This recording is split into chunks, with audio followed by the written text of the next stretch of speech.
She's no longer one of us." The shout echoed through the hall where the ceiling was adorned with shimmering chandeliers. Calla stood motionless, her bare feet soaked with river water, her vacant gaze fixed on the man kneeling before her, the man who had once loved her with his entire life. But she no longer remembered who he was.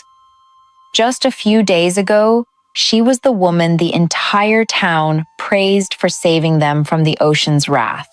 Now, they were whispering, shunning, fearing, calling her the one cursed by the sea. Do you think you know what love is? Wait until you have to choose between the memory of the one you love and the survival of an entire kingdom. Don't take your eyes off this story if you do. You'll miss the most agonizing moment a human heart has ever endured.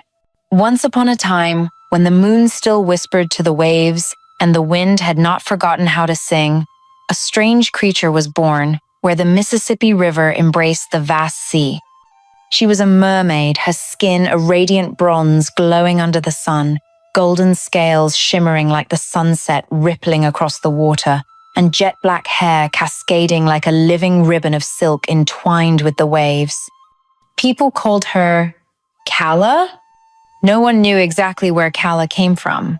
She lived quietly, like a wisp of mist by the docks of Orleans, where merchant ships came and went like the ceaseless pulse of the city. She washed clothes for travelers, cleaned rooms in silence, and only sang when night fell, when the world was fast asleep. That voice, fleeting like smoke, fragile as a breath, was remembered only by the water. The people of the port town called her the strange daughter of the river. They did not know that each of her songs carried the soul of the sea. Woven from the memories of her ancestors, free spirits once bound by chains and blood on this very river. One early August morning, when the mist still hung over the river and the birds had yet to crow for the new day, Calla stood by the water's edge, her hands submerged in the cool, clear current. No one else was around, just the waves and her alone, and for the first time in years, she sang a song unrestrained, her voice spilling out like water breaking a dam, free, resonant, and full of longing. On the top floor of the Bayou Grand Hotel, where only politicians, lawyers, and Black aristocrats frequented, Mayor Elijah Moreland was reading a speech for the cultural festival. He was once a sharp-witted lawyer, the first Black man elected mayor of this city. Every word he spoke was recorded by the press. But that morning, amidst hundreds of eyes watching him, he suddenly fell silent.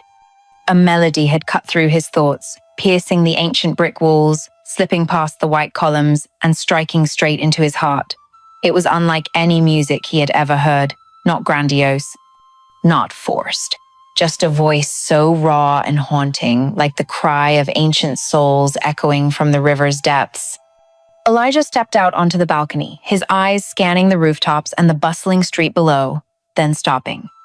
By the water's edge, Calla stood, her hands touching the river's surface, her lips still carrying the lingering echo of her song. An aide leaned in close. "Just a maid, sir. Just Cola." But from that moment, the heart of the town and the powers behind the glowing lights began to tremble. Before I begin, please let me know where you're reading from. I love seeing people from all over come together here, or just comment the number 1 if you're intrigued and want to hear the rest of the story. As the sunset stained the dome of the Bayou Grand Hotel red, Calla stood silently behind the stage curtains amid heavy velvet drapes and the clatter of high heels passing behind her. The scent of expensive perfume mingled with cigar smoke, and the spotlight cast mottled patterns on the wooden floor, reflecting on her face like fragments of a lavish dream that did not belong to her. Elijah Moreland had given the order, "Tonight she will sing." It was not a request, nor an invitation. It was a decree, as if fate had been sealed from behind the scenes of politics and power. Calla wore a shimmering bronze silk dress, a gift that the hotel manager, quietly obeying Elijah's orders, had placed on her bed that morning. The dress clung to her slender frame like water, making her long black hair stand out even more, like waves spilling over the fabric. Around her neck, Elijah had personally fastened a single black pearl, the only adornment that hinted at the different blood coursing through her veins. The song began not with the sound of instruments, but with her breath light as the mist drifting over the river at dawn. Then her voice touched the high-vaulted ceiling, swirling in the air like wind blowing through a meadow. The ladies raising their glasses paused mid-motion. The guests in tuxedos halted their conversations. Even the musicians forgot their introductory notes. Elijah stood on the second-floor balcony, his hands gripping the brass railing. He said nothing, moved not an inch. He only watched Calla, as if each note was peeling back the layers of his own facade.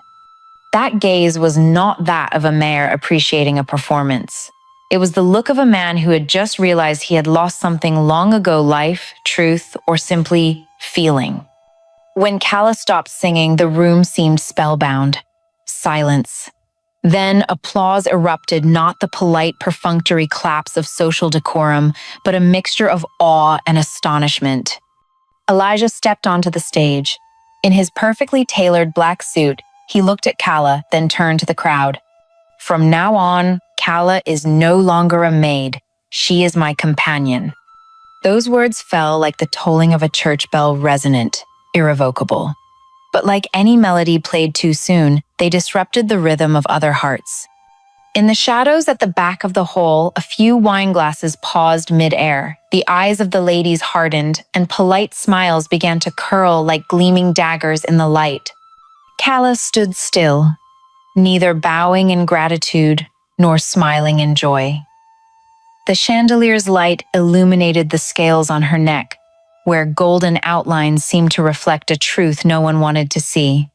She was not just a woman who sang beautifully. She was something deeper, something that made those accustomed to controlling everything feel uneasy.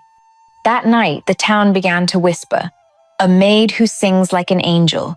A mermaid from the marshes raised to the status of a queen. Is Elijah bewitched?" No one knew for sure. But everyone knew Calla had stepped beyond her role, and such transcendence always came at a cost. The next morning, the local newspaper printed the headline, "The Mayor's New Lover." Below it, a photograph of Calla, the light reflecting off her skin like molten gold, making her seem like a creature not of this world. But Calla still washed clothes by the river's edge. She still quietly waded through the mud to return to her home, a small room by the canal that had never changed.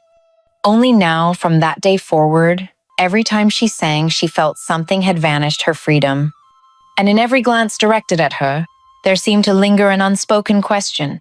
Who are you truly to dare change this world with a song? Was this public exaltation the first step of a love story, or a silent trap woven from power and envy waiting to erupt? That night, the moon was full, like an omen, casting light on the mossy cobblestones behind the Bayou Grand Hotel. The faint scent of wild jasmine wafted through the old veranda, while the shadows of 3 women glided silently like thin wisps of smoke. They did not belong here. But tonight they came with an ancient mission passed down like a sacred secret meant only for women who bore the name of power. They were Elijah's ex-wife and 2 esteemed ladies from Baton Rouge women, who once orchestrated late-night galas, land deals, and whispers in the mayor's ear. Yet now, a mere chambermaid with tangled hair and misty eyes sat at the banquet table, singing with a voice that silenced the entire room. Calla, just a name, had threatened the world they had painstakingly built with silk and blood. They could not let this continue. In their hands was an ebony box, hand-carved, lined with purple velvet, holding a slender silver dagger, its blade once used in riverside exorcisms of old. It was said that if it cut through the vocal cords of one who crossed boundaries, their voice would be stolen and their soul would wander forever in the winds and waters of the South. Calla slept in her small room, the one she kept as her home despite Elijah's declaration that she was his companion. She touched neither gold nor silver, demanded no luxury, a fact that only fueled the lady's rage. An obedient maid was easy to control, but a maid with honor and love posed a mortal threat. The door was unlocked. They entered like specters. No words, no sound of footsteps, only the rustle of silk dresses on the tiled floor and the faint sting of jasmine slicing through the night. One held Cala's shoulders, another pulled a cloth over her mouth, and the last her eyes cold, devoid of jealousy, filled only with calculation, raised the silver dagger. A short slash, not deep enough to kill, but enough to shatter an angel in her throat. Cala jolted awake, her eyes wild with panic, trying to scream, but there was only emptiness, no sound, only broken breaths in her throat, as if her final song had been choked into eternal silence. The next morning, Elijah entered the familiar room, holding a white orchid, but Cala only sat there, motionless. Her lips moved without sound. Her eyes still looked at him, but there was no music in them, only a dream torn in two. Doctors came, throat specialists were summoned, all shook their heads, vocal cord damage, cause unknown, no hope of full recovery. No one in the hotel spoke. No one dared meet Elijah's gaze for long. But the walls knew, the dew-damp steps remembered, and the Mississippi out there where Cala once sang under the moon began to stir. At sunset, she went to the riverbank, her hands lightly touching the icy water. A strange wind rose from the river's depths. Fish floated sluggishly. Waves lapped with sounds like sighs. The sea did not sing, but it listened, and a fury was growing silent, but far from harmless. Cala could no longer sing, but when her voice was stolen, something else had awakened within her, an ancient soul, a long-forgotten memory tied to water and wind. Since the night Cala lost her voice, nothing was the same. The parties fell silent. The Bayou Grand Hotel, once aglow with dazzling lights, now echoed only with the creak of windows in the cold wind. Elijah, who once strode confidently through the grand hall, now stood dazed on the balcony where he first heard her voice. It was as if the entire town held its breath, waiting for something undefined but imminent. Then the rain came. Not the usual annual showers of the south, but relentless storms, with thunder and lightning that seemed to tear the heavens apart. The Mississippi River rose, spilling over its banks, sweeping through ancient stone steps and the reeds along the levee. Roofs were submerged in murky water, tree roots rising like the thrashing hands of ancient beings. Elijah began to dream. Every night, he saw Cala standing alone at the sea's edge. She no longer sang, her lips stained red, her eyes locked onto his heart, pleading, desperate. He woke in a cold sweat, heart pounding, as if something was pulling him down to the depths. The townsfolk whispered. Some said he was cursed. Others called Cala a witch. But the eldest, the old nursemaids who once told stories by the fire, they exchanged quiet glances and bowed their heads. They had heard the legends of water spirits, children born from the deep sea.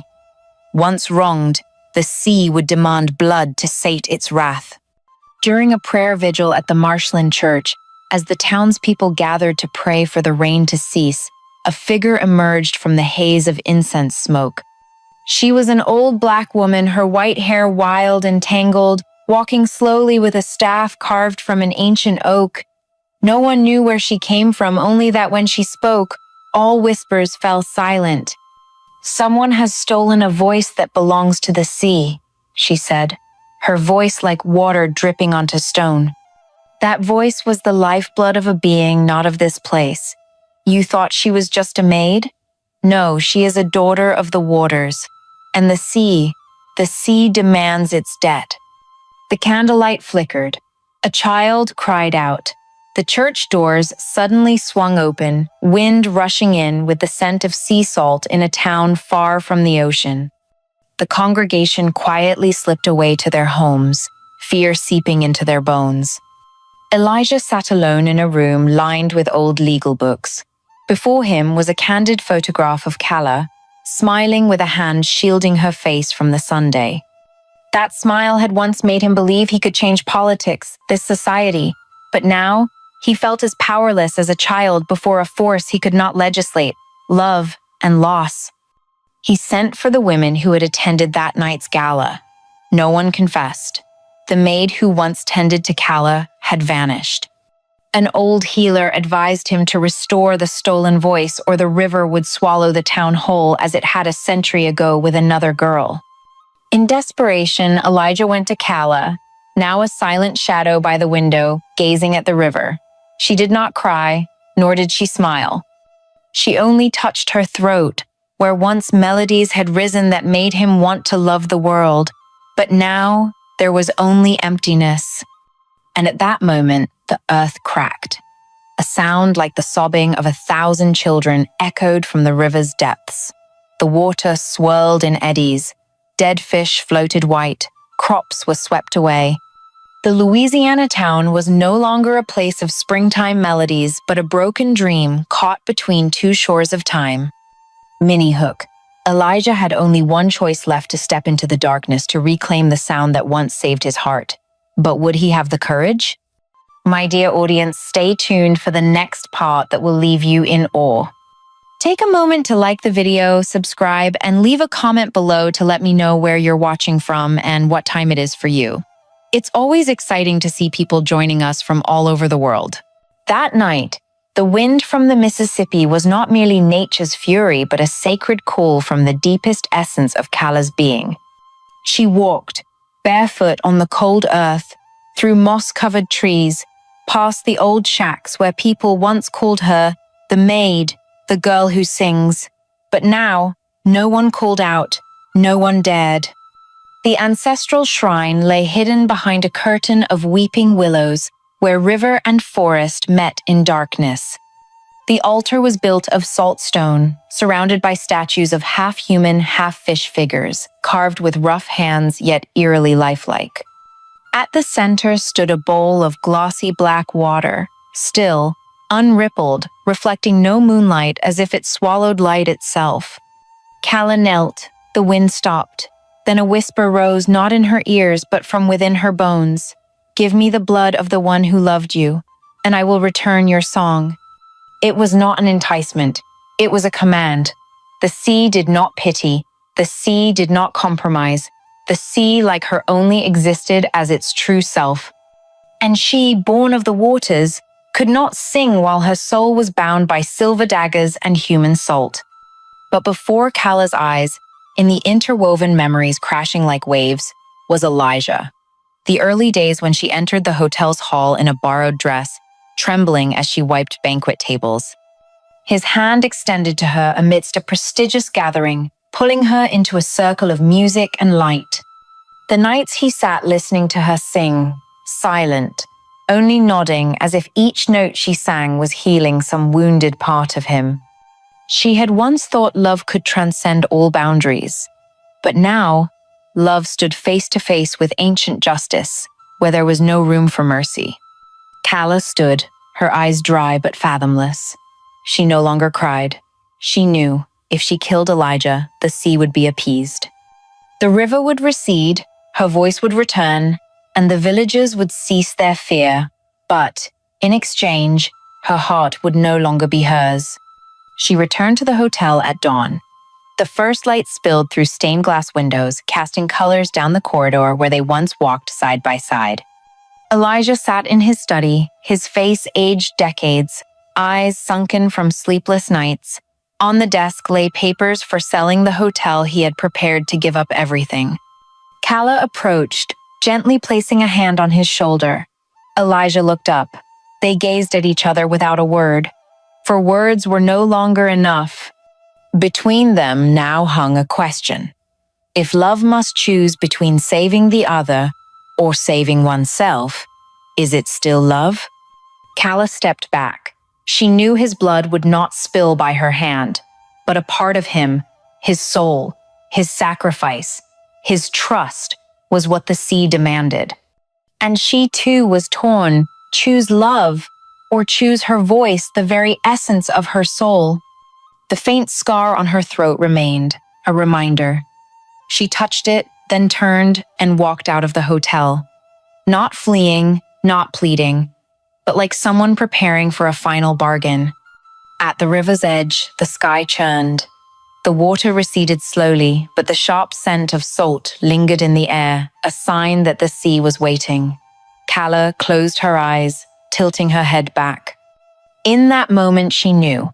A price must be paid, but it did not have to be blood. Perhaps there was another way? The sea does not roar on the night Calla returns. It only whispers a murmuring sound like a mother's lullaby, yet carrying within it the gloom of a soul waiting to be devoured. No moonlight, no stars, just a silent black expanse flowing beneath her feet, as if the earth were retreating inch by inch to make way for something far older, something not of humankind. She steps into the sea like one entering a sanctuary, each step peeling away a layer of time. The marsh behind her recedes. The hotel, the formal attire, the music all fade into echoes. The cold water embraces her bare feet, then her waist, then her shoulders, like the arms of memory slowly tightening to reclaim what it once bestowed. The air shifts, no longer the breeze of the mainland, but a heavy, humid mist, oppressive as a sob caught in the throat. When the water reaches her chin, Calla pauses. She does not scream. She does not resist, for she knows resistance is to deny her very flesh and blood. From the darkness, shapes begin to emerge, mermaids with long, silver-white hair like morning dew and skin reflecting the green glow from the depths. They rise silently, encircling Calla as if beginning an ancient ritual. No one touches her. No one speaks aloud. But the voice only she can hear in her mind, rings clearer than ever. To live, you must surrender your most precious possession. Calla does not respond. But she knows what they want. Her voice, already lost. Her blood, already claimed. Her love, still there, but fragile. No, they do not want love. They want memory, the place where love is preserved. For someone who no longer remembers having loved will no longer feel pain when it is lost. That is the price, absolute silence. A death of the mind while the body still lives. Calla nods. A stream of icy water surges behind her neck. She does not cry out, does not thrash, only a faint shudder, then her eyes change. As if all the images, sounds, and feelings once called Elijah are sucked from her body, like sand swept away by the waves. She sinks. Not quickly, not slowly, as if guided by someone's hand. Her eyes open, but they see nothing save the piercing green glow. Her heart beats, but no longer for anyone. 1 beat, 2 beats, then silence. And then her body rises, light, as if carrying nothing at all. The sea parts, the wind shifts, the rain ceases. Beneath the Mississippi River, an undercurrent has just stilled. On the shore, villagers rush from their homes, looking to the sky and weeping. No one can explain why the water receded so swiftly. No one knows what was sacrificed for this peace. The next day, Calla walks into town like a stranger. She remembers nothing of the storm, the house, or the face of the man who once sat for hours listening to her silence. The townsfolk greet her with eyes half stunned, half grateful. She nods politely, offering a faint smile, the smile of someone who no longer knows who she once was. Elijah stands at the edge of the square. His hand clutches the handkerchief she once embroidered. As Calla passes by, their eyes meet, but there is no recognition. She walks on, without looking back. Elijah does not call out. He does not plead. He only stands in silence, as if bidding farewell to a soul returned to the sea, a soul he once had the privilege of touching. Calla's figure fades beyond the church porch. Elijah remains there until the sun sinks behind the trees. Calla lives, but not in the way humans typically do. She exists as a symbol, her name invoked by villagers in prayers of gratitude whenever storms arise, whispered by mothers as they lull their children to sleep, acknowledged by elders with a nod as they pass the small statue erected by the riverbank. They do not know what happened that night, but they believe something greater than reason, greater than themselves, spared Delta's edge from the wrath of the sea. and they believe Kala is the bridge between two worlds. She no longer sings. She no longer embroiders handkerchiefs. She no longer places her hand on the stone statues by the marsh as she once did. Instead, she walks each morning, pensive through the market, her fingers lightly brushing the fruit as if reacquainting herself with the world. Children follow her, women smile at her, and the elderly silently bow in greeting. They revere her, unaware that the woman no longer remembers who she once was to them. Elijah knows, but he does not speak. He does not press. Each day he visits the hotel, leaving a bundle of fresh lavender at her door. Each week he writes a line in the worn leather-bound notebook the diary once used to record the songs she loved. The early pages bear her handwriting, the later ones his. There is no trace of blame in them. Only small, mundane details. It rained today. You once said rain makes daisies bloom faster. Or, the pigeon returned to the roof's corner. You used to call it the chatty lady. Sometimes Kala reads those lines, but she does not understand why they make her sad. Something stirs a fragment buried in the sand, reminding her that this place once held more than the scent of wood, sea breeze, and church bells. But tranquility never lasts forever. In the dim corner of the tavern by the marsh, where the light barely suffices to reflect the bitterness in men's eyes, 3 men whisper of witchcraft, of the girl who didn't die, and of the sea that never rests while she remains among the living. They were once involved in the incident years ago, the ones who pushed Kala into the ocean's fury, now fearing her existence might stir old memories. None of them believe she is human anymore. No one could survive that wave and return as if nothing happened, they growl.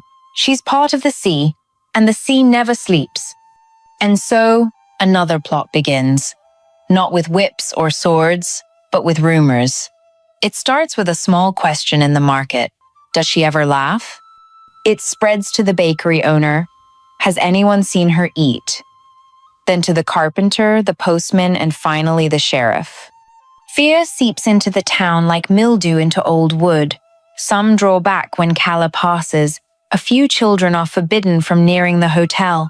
Someone scrawls on a wall, Delta's Edge does not welcome demons. Elijah knows. But this time, he does not stay silent. He stands in the square, right beneath Kala's statue, his voice steady and resonant, like the church bell. She saved us all.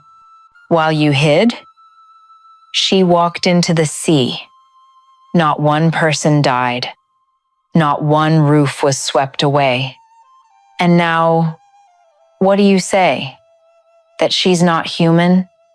Have you ever asked yourselves, are you still human? The crowd falls silent. But fear does not die so easily, for the human heart, like the sea, always harbors an undercurrent. That evening, the hotel where Kala stays is pelted with stones. A glass door shatters. Elijah comes to clear the debris in silence, then leaves another bundle of lavender. Kala stands behind the curtain, watching him bend down, picking up each shard, his eyes heavy with sorrow, as if gathering the fragments of a soul she once left behind. The storm arrives on a moonless night, when the town still slumbers in the illusion that miracles happen only once. But Kala, with eyes accustomed to seeing tempests beneath the ocean's depths, senses the shift before the first leaf falls from the weeping willows by the river. It is not the wind carrying rain, but something darker, as if the past, never forgiven, is wading back against the current. The men from years ago, those who sowed terror in her life, no longer hide behind rumors. This time, they bring fire. They need no reason, only an excuse. And in their eyes, Kala is not human. She is a legend that must be burned to let the crowd sleep soundly. Flames flare up in the hotel's courtyard. Glass shatters. The crackle of burning wood fills the air. And in the thick smoke, a small, trembling shadow retreats the woman who once calmed the sea, now powerless before the fire of humankind. Elijah rushes forward before the second torch is thrown onto the balcony. He carries no weapon, only his back, spread wide like a living wall between Kala and the mob, roaring something no longer resembling language. A stone is hurled, slicing a long gash across his cheek. Then a wooden club, heavy and swift, strikes his side, forcing his knees to buckle. But Elijah still stands. He shields Kala as if his own blood could wash away all the injustices she has endured. And in that moment, as each drop of his blood falls onto the cracked wooden floor, a sound bursts through the air. Not a scream, not a cry, but the first sound the earth heard when the sea was born, a song, clear, deep, so powerful that everything stops. The flames seem to be yanked backward. The wind rises, directionless, swirling around the roof as if guarding it.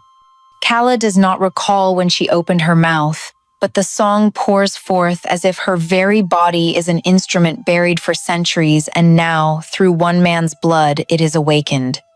From the heart of the Mississippi River, a green light begins to shimmer. Small ripples spread not from a storm, but from something else, something ancient and primal. And then, shapes rise from the water, silver hair, eyes like glass, and skin reflecting moonlight despite the clouded sky. The mermaid's Kala's sisters do not step onto the shore, but coil around the rising water like a crown. They need not speak. Their presence is enough. The enemies flee, the fire dies, and the sea, silent only when respected, recedes as if satisfied. Elijah is taken for treatment. He survives with a cracked rib and stitches at his temple, but his heart remains whole. In the days that follow, the town dares not speak of that night.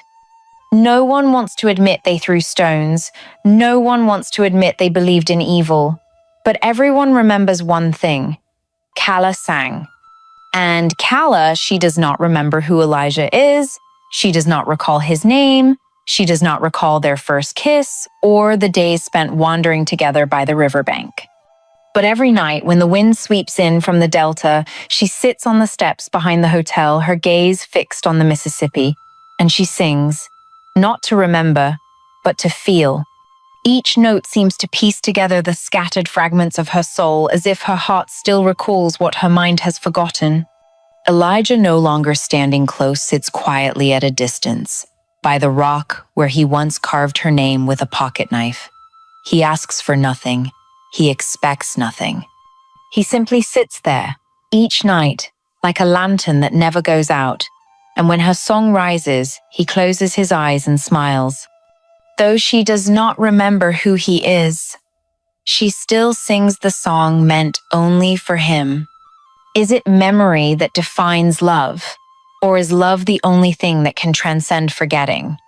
Perhaps in every life, each of us carries a wordless song, a melody kept in the deepest part of us, only resonating when we touch something truly sacred, a silent sacrifice, an unconditional love, or someone who once dared to stand against the world to protect us, even if we no longer remember their name. The story of Kala and Elijah does not end with a complete embrace or a clear "I love you," but sometimes the most beautiful love is the love that needs no name, a song that requires no audience, a waiting that seeks no response. The Mississippi still flows, the night still falls. And at that old doorstep, that voice still rings out, not to cling to the past, but to remind the future that what comes from the heart will always find its way back to the heart. But what will happen when the dreams begin to return? When Kala sees in her sleep a castle submerged beneath the water and hears a call from the distant ocean? Will that song lead her back to the sea or pull her away from Elijah once more? If you find yourself somewhere in this story, in a forgotten love, in a nameless waiting, leave a comment below. Share this video so Kala's song can be heard far and wide. And don't forget to subscribe to the channel because part 2 is closer than you think.